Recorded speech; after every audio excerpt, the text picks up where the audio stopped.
Hi, my name is Denisha Merriweather, founder of Black Minds Matter, and I'm so excited to be joined by Bernita. She is the founder and just mover and shaker in Michigan.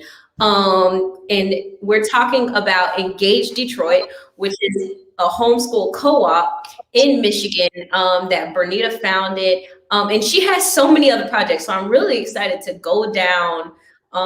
just go down the line and talk about a lot of your initiatives in Michigan that you've been involved in. And she's just a powerful person in Michigan for education freedom, for education justice. And I'm just very excited to talk with you. This is a part of our Black-owned schools tour, where we highlight and talk to founders from across the country who are working in the field of education and are founding schools. And the reason why this is so important is because when we talk to founders who founded schools, it's just it's an immediate just immediate testament of school choice and the benefit that it has for communities of color. When you talk to a school that has remained operable because of education freedom, it's really hard for a politician or for any just random person to say like, oh, this doesn't matter and your community doesn't need it. So, Bernita, I'm so happy to have you on, and let's just hop right in. So tell me a little bit about yourself, tell me a little bit about your background and what brought you to the field of education.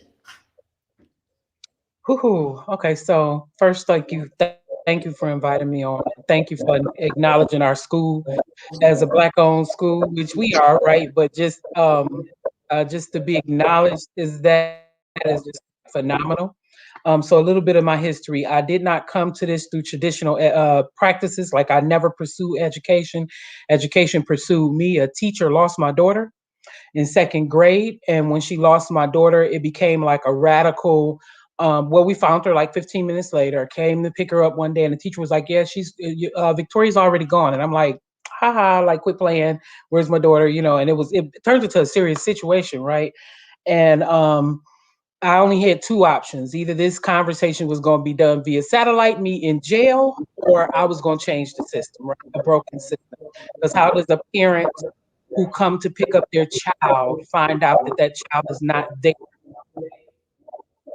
So here I am today, and just became ignited after that. I really just found a path to just say, if education is so broken and flawed for brown and Black kids, that something has to be done by it, and something has to be done with the parents involved. So anyway, long story short, I ended up joining AmeriCorps. Do you know what AmeriCorps is? Yeah, but go ahead, explain it. Yes, I joined AmeriCorps, and AmeriCorps is where I became a national service volunteer for a full year. I served the term, one full year, 1,100 hours in that year for minimal dollars. Like, I think our pay was something like $5.10 an hour just to serve our community, to help that school engage more families and have family voice there to say that this is how families need to be engaged, and this is the only way that you're going to get more parent voice here. And so anyway, that in turn, I ended up closing my hair salon. I owned a hair salon and an independent living facility at the time. I ended up closing my hair salon and kind of doing this full time, and still had the independent living facility. But then I saw a greater need. Another organization asked me to come on as AmeriCorps for a second term. So then I became what's called AmeriCorps Vista, where the first AmeriCorps, you're doing direct service with families. AmeriCorps Vista, you're helping to build systems and helping to engage the systems or programming to better suit families in your community. So that's what I did there for a year, and then became a outreach and engagement director or manager for Excellent Schools Detroit. And we were the ones who went into the schools and rated schools and said what a safe and caring environment is. And we fought for choice and advocated for families' needs around education. And those schools got report cards across the city of Detroit. And basically, after that, I kind of deemed, yeah, I think I want to do this work for myself. I think I want to, I'm good at engaging families. I'm good at, like, I had built this understanding of that the only way you're going to engage families if you are aware and families are, and if you are making sure you're keeping family voice at the front of every decision, right? It can't just be you're making this decision and you're bringing it in saying, hey, here's this beautiful school, or here's this beautiful program, and we think you would love it, so here you go, right? So bottom line, I ended up opening the Village, and the Village is just that engagement organization, and I engage families around. I've been the lead engager for everything from My Brother's Keeper initiative here in Detroit, um, Teach for America summer camps, developing key, Youth Detroit resource connection there.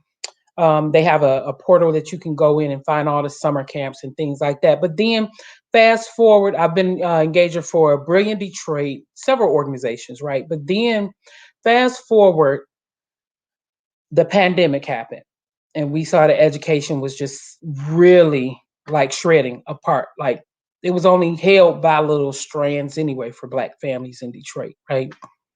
And then it just got really catastrophic after that.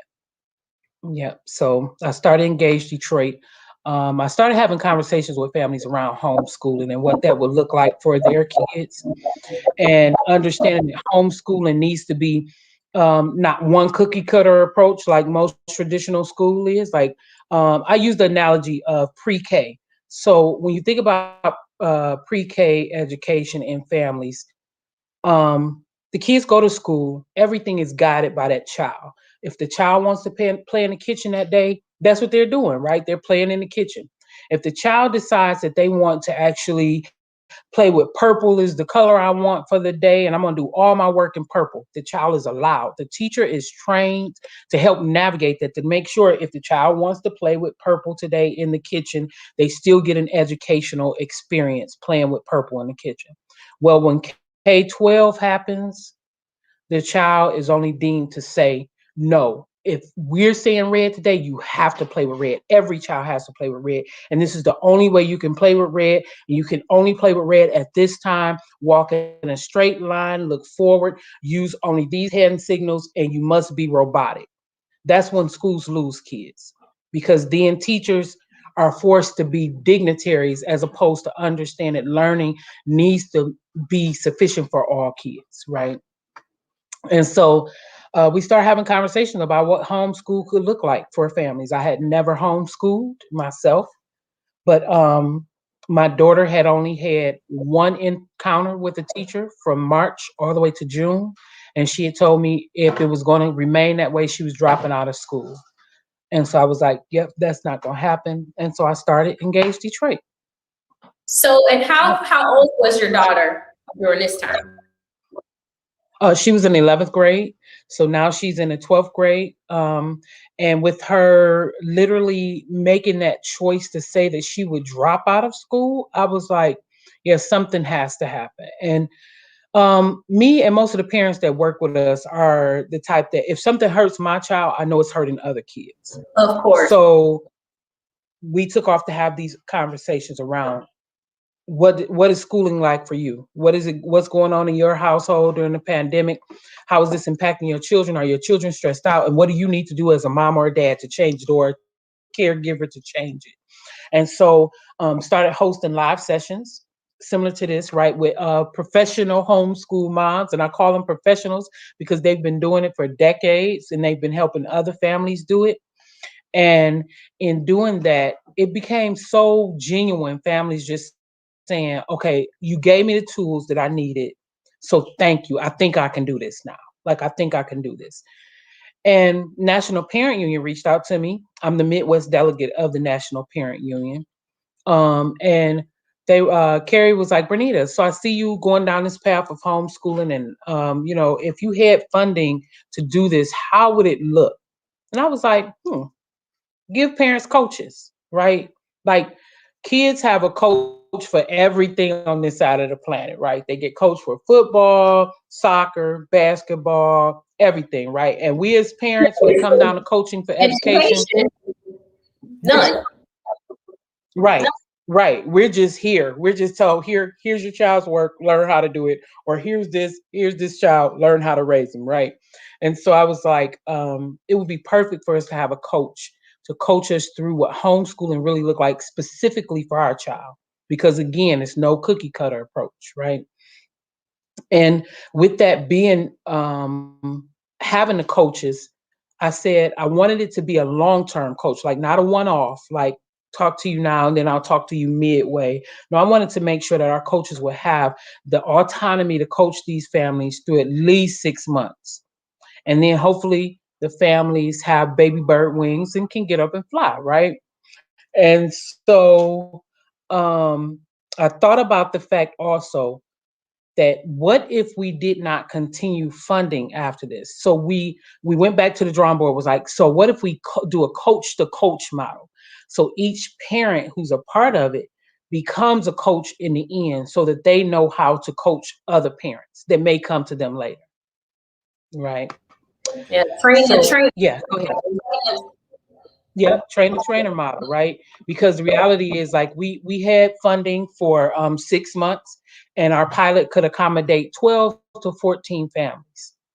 So what we ended up doing, we have 3 coaches, and each coach serves in their like specific area expertise. We have an early childhood coach who is Adasha Green, and she serves children birth all the way up to roughly second grade. Then we have Natasha, who actually works with kids like third grade to the end of middle school. And so that's roughly seventh, eighth grade, right? Depending on the school a child's in. And then we have families, coach that coaches high school to college. And so that's Keisha Gray. And so when the families come in, they take a small assessment. Like, we put a general, like, all call out. Who wants to homeschool? You live in Detroit, no requirements, no income, nothing, blah, blah, blah. Just join us. We got, I think in about 2 days, we got 32 families who said that they were interested. And Wait, the difference wait. was we were trying to. That's crazy. Mm-hmm. So yep. I want to pause you because you've been talking about, how you came into this from the inception. First, your daughter was lost at school. They handed her to someone else, I'm assuming, during the pickup line. And you're like, wait, something is going on here. How is this happening? And that frustration, peaked. You got involved in just, education, volunteering at various schools and types of environments as it relates to education in AmeriCorps, which is so cool. Because you have this, like parent engagement. Schools are like constantly trying to get parents engaged, and you went like 10 steps further than that. And so that's like pretty remarkable. But then, during the pandemic, and it's sad, but it is it's pretty ironic, and it is a more, I need to find words, because this keeps happening over and over every time I do interviews, where people have this something sad or something traumatic that happens that should not have happened, first of all, but that sparks this passion and drive. And I'm not sure what word codifies that, but I need to find one, because this keeps happening. But for you to, even now during COVID, have that same, super feelings happen, and you're like, my daughter is not going to drop out of school. Like, this is not going to happen. How can I get engaged even more to make sure that my daughter doesn't feel this way and no other kid in Michigan feels this way? And so when you first started thinking about the homeschool co-op, did you know it was going to get that much attention? No, I didn't at all, right? I didn't think it was going, I just thought it would be our few group of parents, right? But I saw the need and I knew, let me backtrack. Yeah, I did know it was going to get a lot of attention. I did. That was why we were doing the online forum because we heard parents like crying out, like I need help, like I am about to tap out, I am about to tap off. Parents were literally already disconnected, and me as an advocate for choice, my goal is never to say I want parents to leave one system or another. My goal is to make sure parents have the tools they need to be successful in whatever system they're in, right? And that they have a voice to understand that they need to advocate for their children in whatever system. So, like those 32 parents that signed on in those 2 days, some of them actually were like, well, I don't want to homeschool. I just need help with this virtual learning that I'm doing, or I need help to navigate what's going on at my child's school. And that was became another conversation. Like we didn't just turn those parents away. We were like, hey, well, how about this? Connect with me here. Here's some tools to advocate. Here's some ways you advocate. What do you need advocacy for? If it's not me who can help you, let me connect you to somebody who can, or organization that I know who can. But in the end, we ended up understanding, like you say, the fact that most of these families have become a support system now for one another because they hurt. And that hurt fuels passion. Like years ago, my pastor used to always say, first comes the pain, then comes the passion, then comes the purpose, right? And we find our purpose through the pain. Like Say every that. parent, if That's you find good. most of the best parents, yeah, so first comes the pain, and that pain was them losing my daughter, right?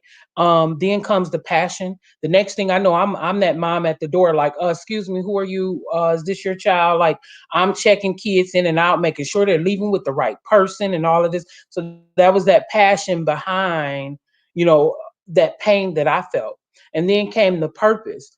Here I am almost 11 years later, and I'm finding myself across the country advocating for children and advocating for families to know their path in education, no matter what that path is, right? It's not for me to critique and say, oh, you're wrong if you want to do this type of education, or you're wrong, or if you can afford to pay for your child, you're being mean to the families who can't know. Whatever your path is, I just want you to make sure it's successful for your child. That's right. So Yeah. when you, because it just started last year, like it's not like this started 5 years ago. You're just now like in the trenches doing this. What's your hope for students Mhm. in Detroit? Ooh, that's so much, right? In Detroit, for our early childhood students, grade 3 and under, we only have 16% of our kids reading on grade level, and that is catastrophic for any community. 16% in one of the richest, supposedly upcoming cities in the United I'm States so only tired of has these 16% statistics. of our kids. I Like, am right. I really am. And it becomes a thing that kids look at and they think that there's something wrong with me, when there's something wrong with the system that is supposed to be educating you, right? And so my goal is to break those systems. My goal is to call those systems out and say, you are not treating our children right, so therefore it's time for us to take it into our own hands. And so last summer also, when we were having the homeschool conversation, we were along the side of homeschool, we were advocating for those families who were at home doing virtual learning to have what they need. Give them the laptops, give them the tech support, give them, eh, they need to have constant contact with teachers, right? And so what ended up happening was we had a town hall, and our superintendent was making a comment. He said, yeah, well, families in Detroit, the literacy rate is so low and the poverty rate is so high that families can't afford to. And we don't even feel like families have the knowledge to understand how to homeschool their kids. So it's best that you bring your children into our buildings. I'm paraphrasing, but that's what he said, right? And so my goal there was to remind him that I do want you to understand that parents were the ones who marched in Lansing for your job back. Parents were the ones who actually advocated for this school board to be back in place and advocated for millions of dollars in debt to be paid off for the district. If it were not for those very same parents that you're calling illiterate and too poor, you would not even have your job, right? And the other stance I took was, let me show you better than I can tell you, right? Because at the end of the day, you don't just get to come and say we're not good enough or we're not smart enough to do something. When cross our borders, I live 4 blocks from the richest community in the state of Michigan, which is called Grosse Pointe. Those kids went home with tablets. They went home with tools to make sure they were good during the pandemic, but our kids went home with nothing, right? And our kids were constantly told, give us time. It'll take time. And we don't have that time. I don't have that time when my daughter is standing next to me telling me I'm dropping out of school if this doesn't get better, right? So I need to take it into my own hands. And so with that, I start having conversations with some of the white counterparts who've been homeschooling. There's a district here in Michigan called Niles Community School. And I know I'm saying a lot real quick, but in Niles Community School District, they've been homeschooling for 15 years. And their community partners with them to homeschool. Those partnerships look like the local YMCA helps them, their local music schools help them, grocery stores, everything you can think of. They have over 95 partners. So I incorporated that. That was partially already written into my grant, but I didn't know to that extent. But after I met them, I was like, okay, I got all these connections I've made over the last 10 years doing this work. Michigan State School of Music, Detroit College Access Network, Detroit Area Pre-College and Engineering, Brilliant, like all these people I've made contact with, Skillman Foundation. I was like, yep, all of them I've done great work for, so now I need you to do something for me.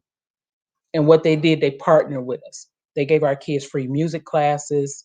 We have free engineering classes.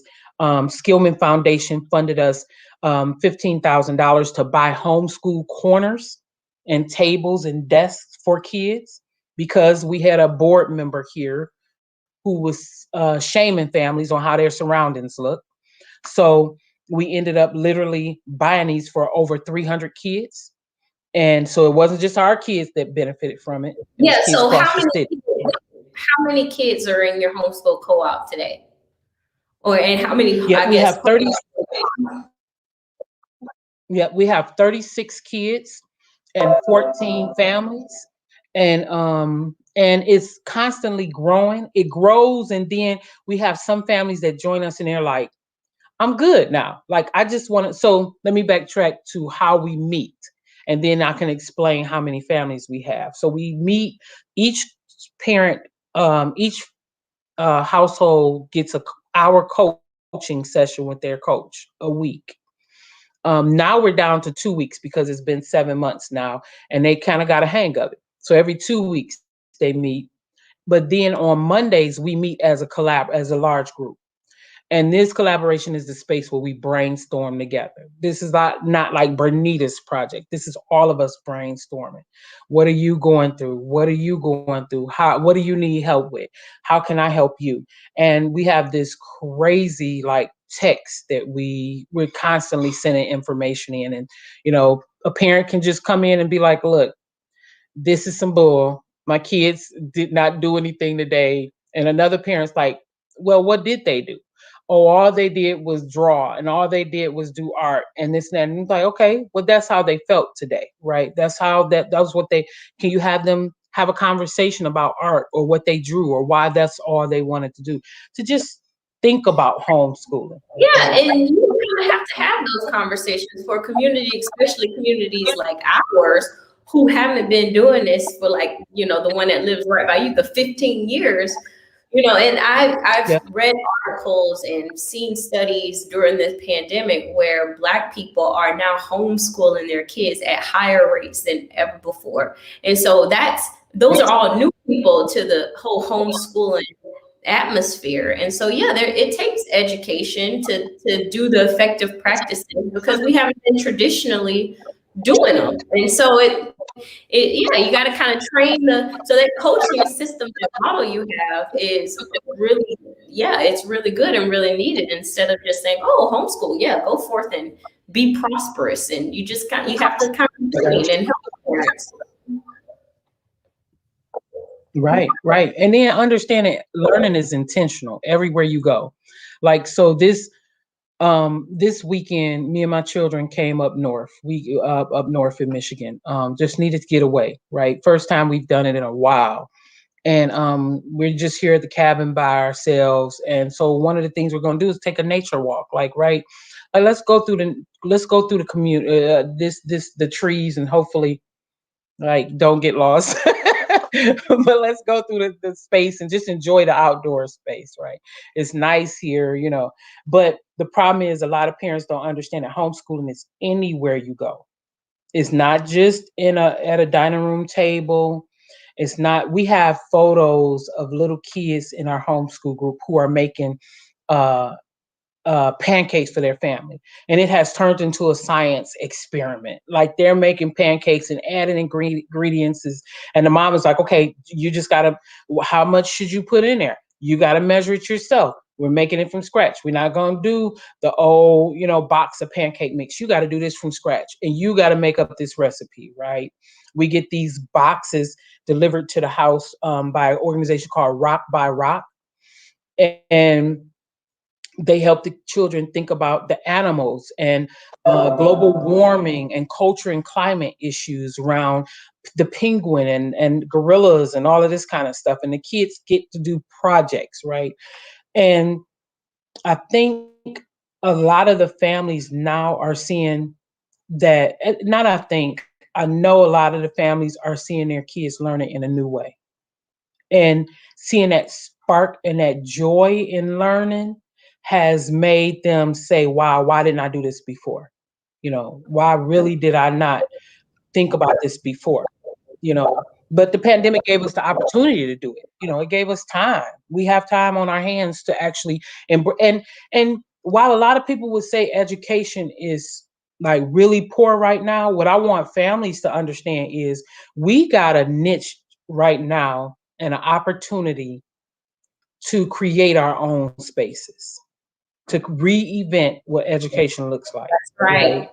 And not this overhaul necessary of waiting on them to reinvent it. Like, we reinvent it in our own homes, like push back on systems and tell them it's not working. Go ahead. Yeah. What advice would you give to someone wanting to, because you're a school founder, you are a Black-owned schools founder. It's so cool. I need to like get some type of like graphic or some flames that goes up and I highlight all of these school founders, because it's really remarkable. It's amazing. And what advice would you give to someone wanting to start homeschooling or open a school? What advice would you give them? Don't be scared. That's the first thing. Do not be scared. The biggest challenge I had was not my children. We're thinking about the children, right? We are literally thinking about, how are my children going to do? No, it's how are we going to do? Because it's a mind shift. Our children have been programmed to walk in a straight line my daughter has been programmed to walk in a straight line since she was in kindergarten. And now at home, she gets to walk in a wiggle line. She gets to say, so I'm going to take 3 days and do forensic science. And then I'll take this one day and do trigonometry. Then next week, I'll take 3 days and do trigonometry. And then one day. And then the other thing is realizing that education doesn't even take as long as it does through an actual school system day, right? Like, education doesn't necessarily start at 7:30 in the morning and end at 3:30 or whatever time it traditionally starts. Education can be 10 o'clock at night when you are watching National Geographics, or your child has decided to research gorillas, or decided to research something they saw in a movie. Like, they saw something in a movie about the Appalachian Mountains, and now they're researching coal industry in Virginia and where it started, or the salt mines in Detroit, and how under Detroit we used to actually have a full salt. Deep Right. dive. things that randomly as an adult, like this whole method of like lifelong learning and saw, like you said, this movie and what is that about? And you just take these little deep dives and then you find yourself in all, you've just opened your mind up to so much learning. And like you said, that concept of learning is not necessarily encouraged in traditional spaces. It's like you open a book, somebody lectures at you, and this is how we learn. And that's not, and you that's learn not, at this time, and I only want you to learn this portion of it, and this is all you get to learn, and then you're supposed to stop learning that and then learn this. Well, what about the child who says that, I really want to be a veterinarian, and I really want to understand how we got chickens to the United States because they didn't actually used to exist in the United States, right? Or how pigs got to the United States. How did the yam get to the United States? What is it called in Africa, right? That's the other side, understanding our own heritage, right? And so in our homeschool network, we strongly emphasize like heritage and the culture of the drums. Where did the drums come from? And how did they get to America? We host drum classes. We have each family got a African drum, and then each family, our coaches will be getting a secure. I'm hoping I'm pronouncing that right. It's a gourd instrument. They'll be getting that at the end of this month. And I probably just told them something I wasn't supposed to tell them, but because it's supposed to be a surprise. But hopefully they're not watching. But but yeah, but we encourage African culture. We encourage know where you come from. One of the other things we did was a DNA test. Families got to choose who they wanted to do a DNA test on in their household. We had an intense conversation about it, and tonight they'll be actually working on their family tree. And you never know what families are really the similarities in families and parents, because I end up finding out a few of our parents have been through the foster care system or adoption. Like my mom was in the foster care system. So that's why I started DNA research, right? And so this is giving our parents opportunity to not just research themselves, but let their children know where they come from, like know their path and their journey. Like that I'm more than just this skin that I'm in right now. that's beautiful, by the way. I mean, I got my master's in social work, and so and also just, I mean, the audience, you guys know about me, but I went to a private school on a scholarship, and it changed my life. My total outlook on education changed. I hated going to school, I hated everything about learning, didn't see the point in it. And I failed the third grade twice, and it really wasn't until until I was in an environment like the one you're providing and structuring for your students to thrive and to love coming to this place, or just learning, that things changed for me. And but on that point that you said, I got my master's in education. And so we did one of those projects of like doing a family tree and researching family histories and patterns and just some of the cycles that happen in families. And when I tell you, that was probably one of the most profound assignments that I was able to do. And I did that in my adult while I was in grad school. And you're saying that you're doing that with students K through 12. Like, imagine the cycles and the, family cycles and just these things that constantly happen in family structures. When you're doing this for kids, when they're in the K through 12 space. And I think that's so much needed, especially in our community, because we don't know, we don't have that background knowledge of where we come from and, where the links are. We just know America. But, you can talk to people from across the aisle and they're like, oh yeah, my great came from Ireland and then immigrated here, was an indentured servant and all this stuff. And it brings so much pride to a person. So I think that's so beautiful. When You think back to, just a creation last year of, that what resource or book or article, what gave you what resource helped you out during this process that you can tell the audience about, and maybe even some other school founders about? Yeah, so one, I'd like to give a shout out to the National Parent Union, because one of the things that we always do is see a need, right? And Carrie Rodriguez, who's the founder, like she co-founder, she believes, like, I'm not just going to find a need and then don't figure out some solutions. Like, we are solution oriented, solution driven.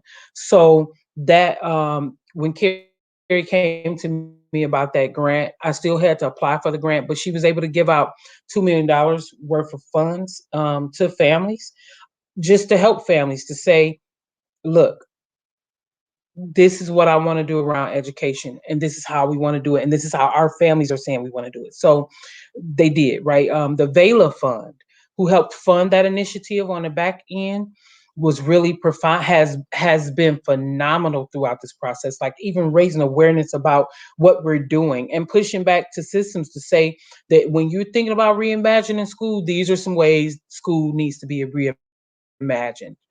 And outside of the Vela Fund. So we've had partnerships with the local PACE Center and our local Mackinac Center here in Michigan, where they were talking about homeschooling and giving laws and facts. Now, mind you, every state has different laws around homeschooling.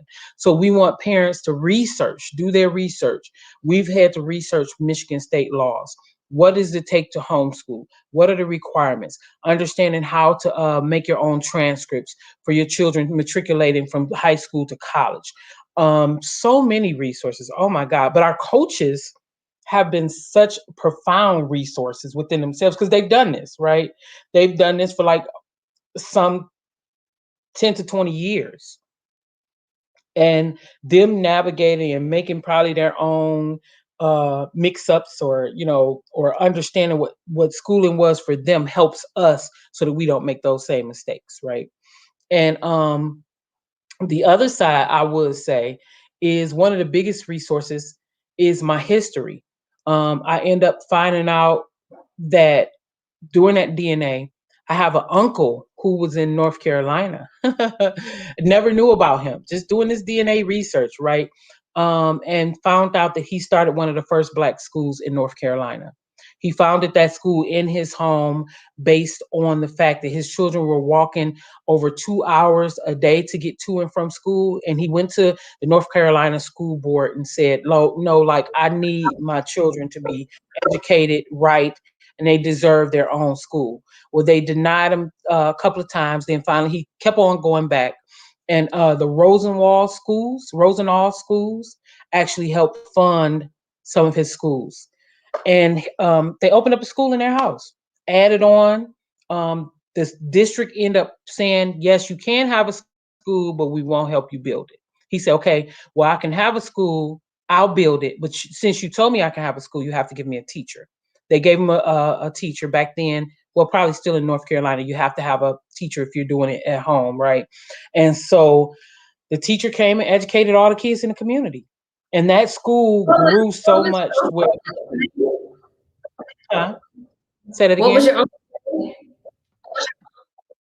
His name was Eli Glover. Eli Glover. Yep. And the school was Weathers Grove. They would not allow them to name it after the Glover family because of, back then political stuff and racist stuff, right? They dare not give a school name to a Black man, right? But that school ended up allowing students to matriculate up into Douglas School, which was another Rosenall school back then. And so it's an honor for me to know that I'm following a path, like, not intentionally, but I'm following the path of my ancestors, right? And I think our kids need to know that, how great they are. And I keep telling people, like, while I'm my ancestors' dream come true, they're their wildest dreams waiting to happen, right? So, yep.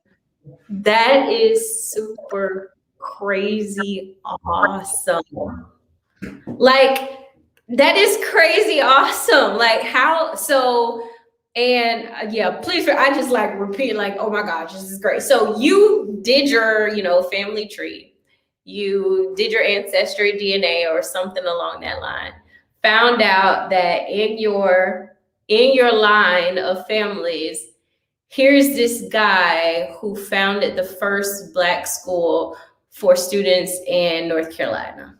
Like, and you not even knowing that, just continuing that same passion, drive, family ancestry, legacy, like, that's crazy. Wow. Yeah, so I'll tell people all the time, like, never forget, never um be regretful for the down times, the bad times you had, because had that teacher not lost my daughter and I not been fueled to make a change from it, I would not be here today, right? In this space to hopefully make change for thousands and thousands of kids to come, right? And people are asking me, because my daughter's in 12th grade, like, so are you going to continue this after your daughter? Yeah, I have to, right? Like, once there's a need, there's a need. I have to until there's a secure path of other, people to lead this charge. And I'm open to other people calling me to say, how did you get this done, right? Because today we have a video being released. The Guardian Foundation donated funds for us to continue this work. Pace Center donated funds to us 2 weeks ago to continue this work. And I mean, we've just had a wealth of support. And so I'm so thankful, one, of even organizations like you, right, who have come across to say that Black minds do matter and that we want to highlight the work that's being done on the ground, because often we see these large entities getting the glory and the accolades, and it's good for parents to see that they're making their own impact in their own community. Yeah. So as we bring it to a close, I'm so like, this is just amazing. I've been talking with school founders. I started in February and I was like, oh, Black History Month, let's talk to some of the school founders, because on the website, Black Minds Matter. Oh, Black Minds Matter. I'm like, it's just gonna be great. But on our website, blackmindsmatter.net, we have the first ever online directory of Black owned schools. And so I was like, okay, let's talk to some of them. And when I tell you, those conversations were so great, and people were like, didn't know this existed. This is amazing. Keep doing it. And every time I talk to y'all, just it brings me so much life. And the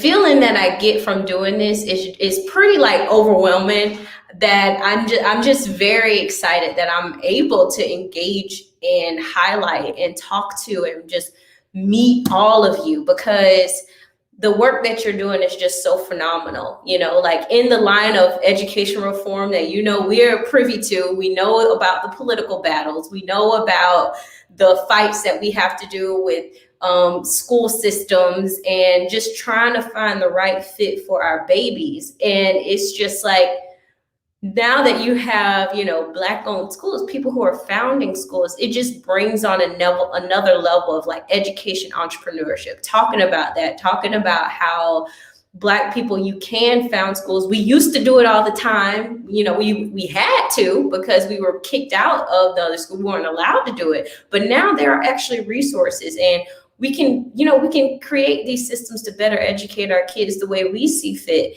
And it's nothing wrong with that. It might take some learning, like the coaches that you do, it might take a little growth, but we can do it. And that's just, it's just so beautiful to me. It really is so beautiful. Anything else you like to leave with the people? Anything I haven't asked, anything you want to say? Just that if people would love to have conversations, we would love to. They can reach me at Bernita, Bernita, at npunion.org, or they can reach me at thevillagepcl@gmail.com. And I would love, they can hit us up on Facebook. We should be having a website coming out soon because was a pilot and I didn't create the website before the pilot was over. But now that we are no longer considered a pilot, yeah, they can follow us. Please follow us. If you know of funding, please send funding. And if you know of any other homeschool networks that are working out there, please fund them, funders. I'm speaking to the philanthropy organizations. Put money into the hands of community members who are doing this work. That is the only way that real change is going to happen. And if you are about all kids, if you are about the change for all kids, then you are willing to partner with community because community knows what they need.